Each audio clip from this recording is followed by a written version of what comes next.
반갑습니다.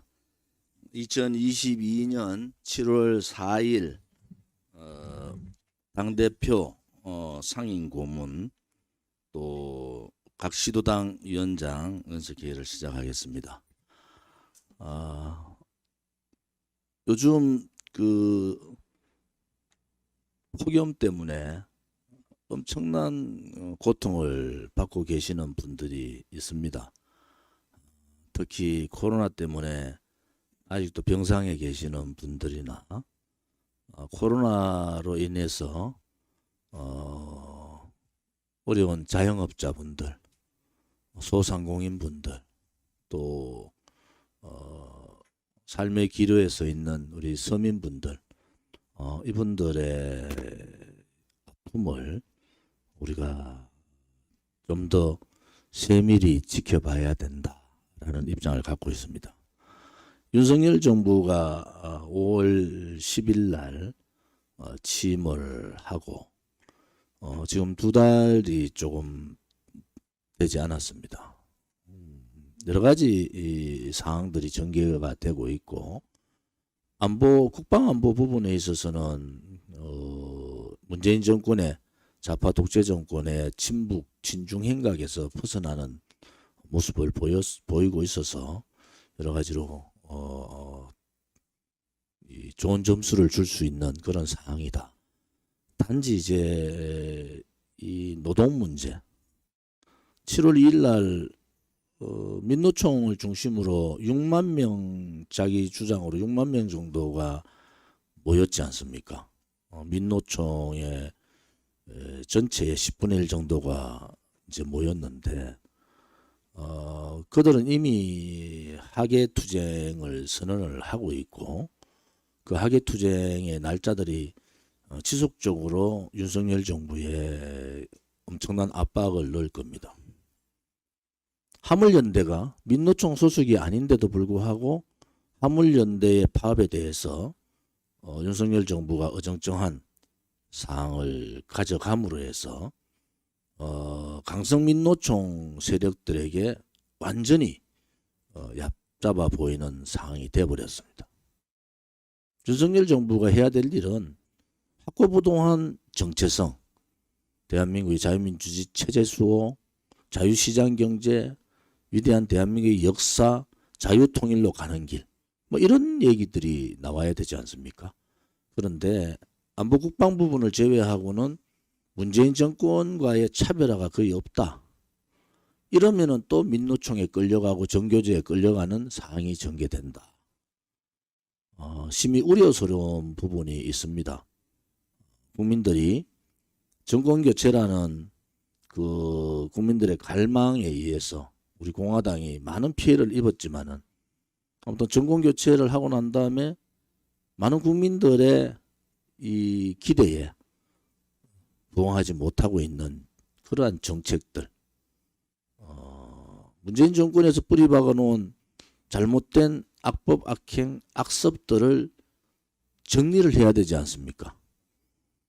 또 하나는 정권이 바뀌었는데도 야당하고 더불어민주당이 오만하게 일당 독재로서 국회를 장악하고 있다 하더라도 대통령이 직접 나서서라도 윤핵관을 믿지 말고 윤핵관에 한계가 있는 거고 그들과 제가 정치를 오래 해본 사람으로 그렇게 믿을 만한 사람들이 못 되는데 그러면 대통령께서 영수회담을 통하든지 무슨 액션을 취해 주셔야 되잖아요. 국민들은 고물가, 고금리, 고환율, 고유가 등등 수없는 고통에 공포의 상황으로 가고 있지 않습니까? 소위 악성 스태그플레이션, 돈은 풀렸는데 경기는 돌지 않고 물가는 오르고 또 실질적으로 외환 문제 이런 것 때문에 외국 투자 자금들이 빠져나가고 있지 않습니까? 삼성이 52%의 외국 투자 자금이 있어서 나름대로 신용도나 국제적 평가가 좋았는데 40%대로 떨어져 버리지 않습니까? 이러한 사항들을 도대체 어디까지 끌고 갈 거냐? 국민들이 물론 지금은 윤석열 정부 들어와서 허니문 기간이라는 게 없습니다. 왜? 워낙 대통령 선거 때 연이어 벌어지는 지방선거 때 양당의 고착화, 양당의 국민들이 딱 갈라서는 그런 현상들이 있었단 말입니다. 결국은 국민들께서 이제는 판단을 하셔야 돼요. 자, 양당 정치의 끝없는 이 정치판 싸움을 국민은 내팽개치고 오만하게 국회 한 번 열지 않고 오늘 35일째 국회가 문이 닫고 있는 겁니다. 전 세계에 외환, 원자재 이런 부분 때문에 난리가 났잖아요. 국회가 움직여야 될 국회가 35일째 원구성을 못하고 문을 닫고 있다. 이제 더불어민주당은 단독 국회를 통해서 의장단을 뽑겠다. 그런 국회가 어디 있었습니까? 그러면 누가 나서야 돼요? 윤핵관이라는 자들은 문제를 여당답게 문제를 풀지는 못하고 말로서 정치를 망쳐버리는 이러한 상황을 만들고 있지 않습니까? 제가 대통령 선거 이후에 호시 후보 정중동을 하자는 이유가 지금의 상황에서 우리 공화당이 어떤 이슈를 가지고 갈 건가, 또 민노총이 몇십만의 촛불을 들고 또 등장했을 때 우리 공화당의 위치는 어디에 있어야 되는가, 대통령께서 건강을 회복하셔서 정치 재개를 하실 때 어떤 스탠스를 가져갈 건가, 또 양당에 고착된 이 양당제도의 폐해에 대해서 국민들이 실망하고 양당제도가 아니라 견제될 수 있는, 좌파는 좌파대로 우파는 우파대로 견제될 수 있는 정당의 필요성을 느낄 때 우리 공화당의 가치가 커지지 않겠습니까? 그 시점이 대통령 선거에 윤석열 정권 들어오고 100일, 8월 한 20일 정도 될 겁니다. 두 번째가 10월 말입니다. 10월 말은 국정감사 혹은 나머지 경제 위기에 대한 대책을 어떻게 가져가느냐, 이러한 부분들을 국민들이 지켜볼 거란 말이에요. 3개월, 취임 3개월, 취임 6개월의 상황들을 우리는 지켜봐야 된다. 우리 공화당이 그런 걸 몰라서 정중동하고 호시 후보의 눈으로 보고 있는 것이 아니지 않습니까? 판을 다 보지만은 우리가 어떤 스탠스를 가져갈 거냐, 또 우리 공화당은 또 그 사이에 전당대회도 해야 되지 않습니까? 그러한 부분들을 우리가 감안해서 지금은 움직임을 안 하는 것이 아니라 우리 내부 결속을 하고 또 당원들을 좀 더 확충하고 나름대로 새로운 지도부를 뽑아서 그 지도부에게 힘을 실어주고 또 그 지도부가 새로운 당의 지도부들을 선임을 해서 그분들과 같이 새로운 대한민국을 이끌어갈 우리 공화당을 만들어가는 것이 지금의 상황 아닙니까? 양당 제도에 고착하는 30년 정당을 했던 정의당조차도 무너뜨려 버렸다고요.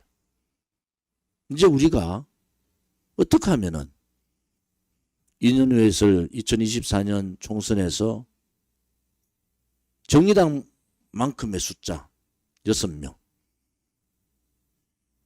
저는 공개적으로도 그렇고 일본의 청년 최고위원 2사람, 청년위원장, 장단점이 다 있지만은 제가 희생되더라도 진순정 최고, 한건영 최고, 강민수 청년위원장 3사람은 국회로 보내야 되겠다. 그것을 또한 그분들의 아버님하고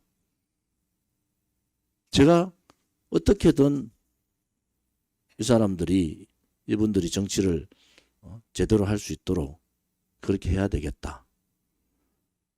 그렇게 암묵적으로 약속을 하고, 그러니까 제가 생각하고 있는 그 과정들이 좀 힘든 과정이 있을 겁니다. 단지 하나, 우리 공화당의 투쟁의 6년 투쟁의 역사 보다야 힘들겠습니까? 지금도 그런 젊은 사람들을 국회를 보내서 국회에서 우리 공화당의 이미지, 대국민 이미지를 완전히 바꿀 수 있겠다. 저는 그렇게 생각을 하고 있고, 앞으로도 좋은 청년들이 우리 공화당에, 아직 국회의원 선거 2년 남아 있습니다. 좋은 청년들이 우리 공화당과 함께 해주기를 바랍니다. 오늘 차기 지도부를 뽑을 전국 대의원 대회 일정을 지난 토요일 최고위원회를 통해서 전국 대의원 대회 일정을 잡았고 이미 공지가 나갔습니다만은 제가 좀 말씀을 드리겠습니다. 전국 대의원 대회 차기 지도부 선출을 위한 전국 대의원 대회는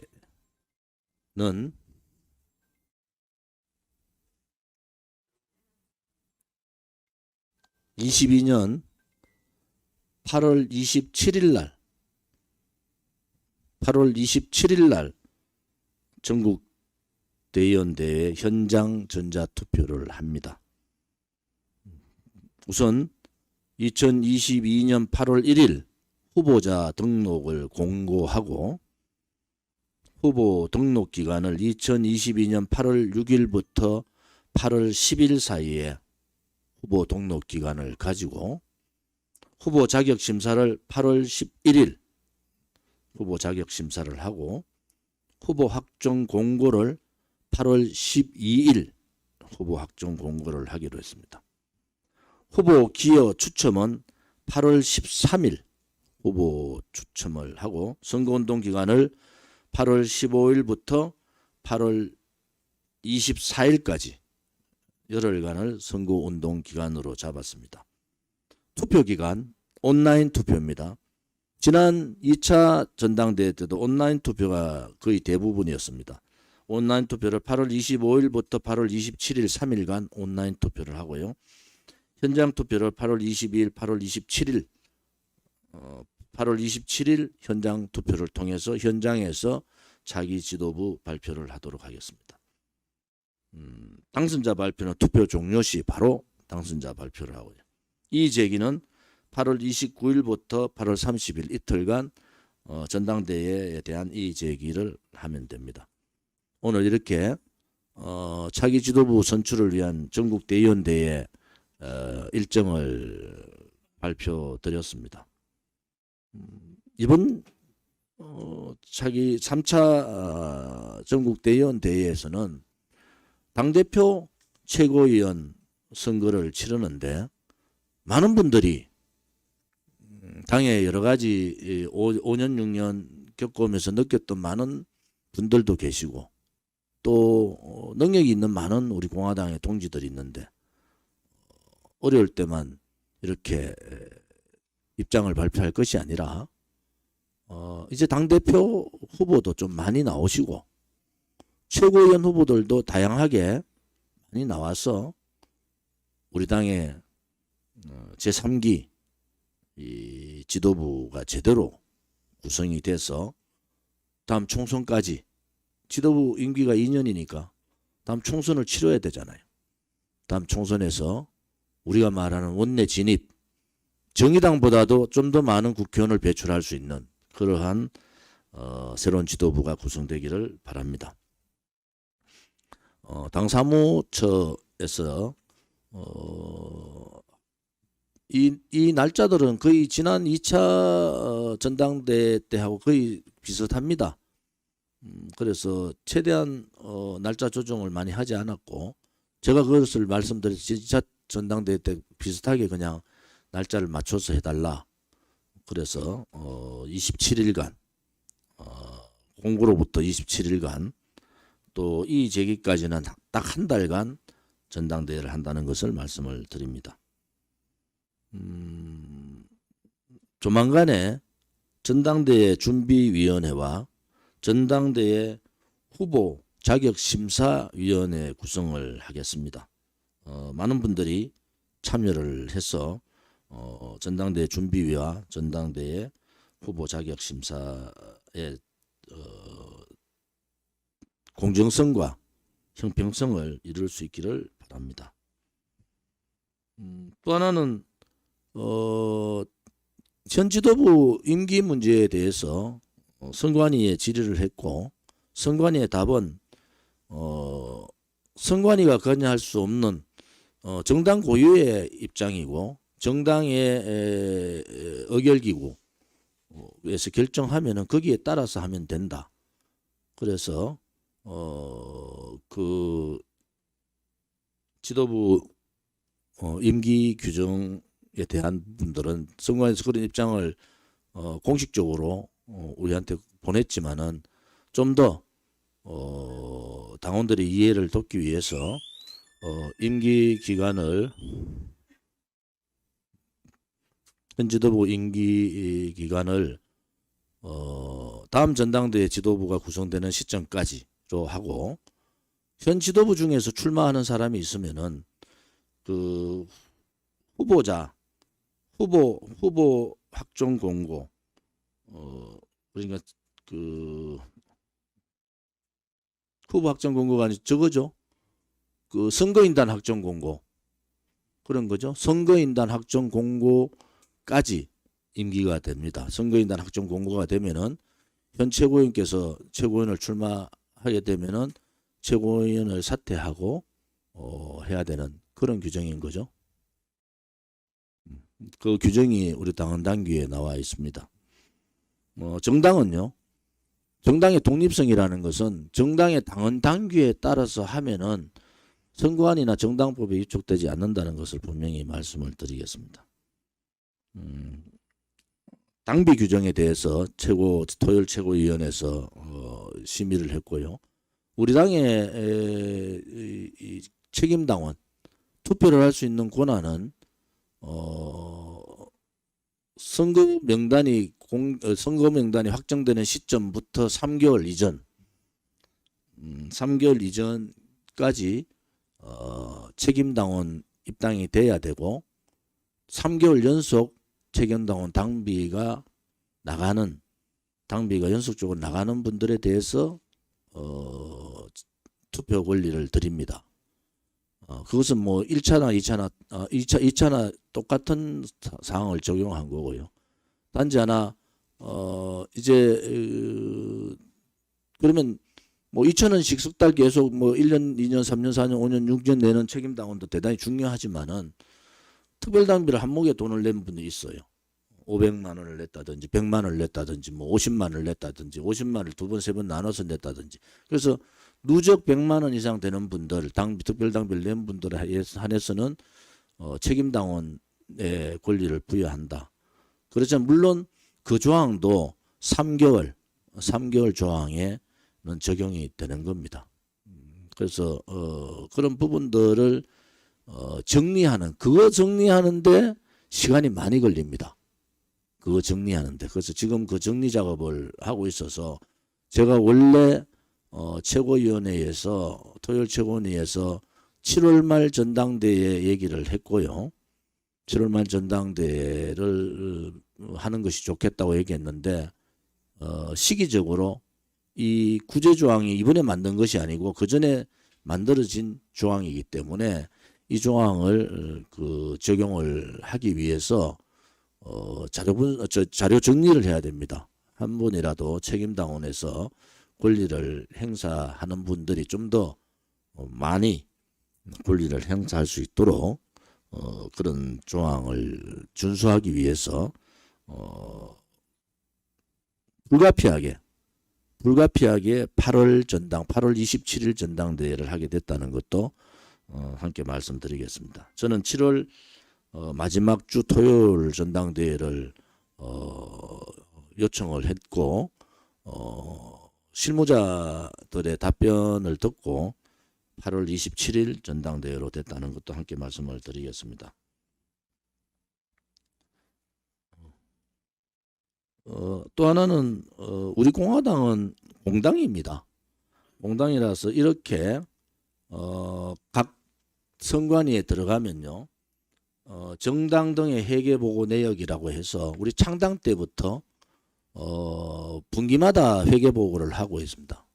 한 푼도 대외적으로 불법적이나 혹은 독단적으로 돈을 쓸 수가 없다는 것도 말씀을 드리고요. 거기에 이 회계 보고에 들어가면은 우리 공화당이 재정 집행을 하는 게 여기 다 나옵니다.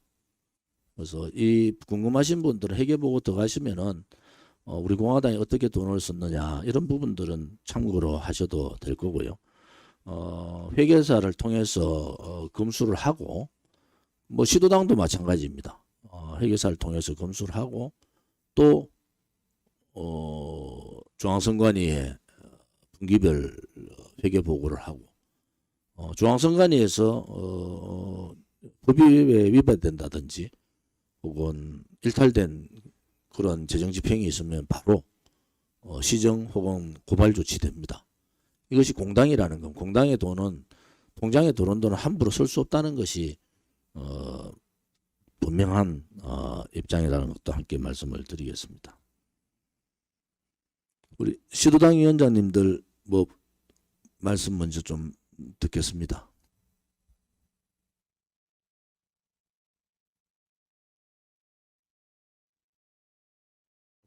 하실 말씀 없으세요? 뭐 다른 얘기보다는 오늘 제가 말씀드린 부분하고 그 다음에 각 시도당이 요즘 뭐 재정이 사실은 많이 어렵습니다.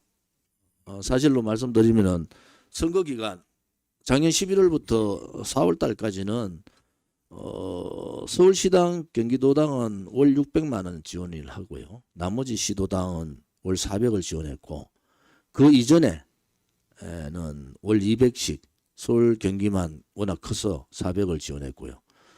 11월 달부터 4월 달까지 5개월은 그렇게 특별히 지원했는데 지금은 당의 재정상 월 100만 원 사실 운영비도 안 되죠.